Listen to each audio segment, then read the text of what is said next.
قرآن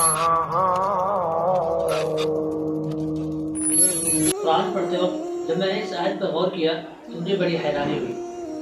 1892 میں British anthropologist Francis Galton نے finger prints پر پہلی کتاب لکھی، جس میں اس نے اس بات کو پروو کیا کہ اب تک جتنے بھی انسان اس دنیا میں آ چکے ہیں ان کے فنگر پرنٹس ایک دوسرے سے مختلف ہیں۔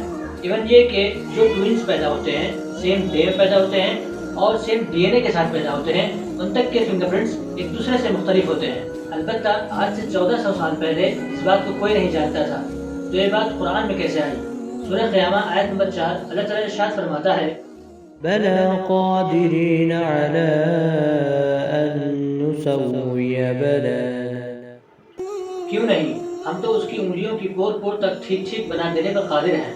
اب آپ نوٹس کریں کہ اس آیت کے آخر میں لفظ بنان آیا ہے، اور بنان کہتے ہیں عربی میں انگلیوں کے اوپری حصے کو، یعنی فنگر پرنٹس کو۔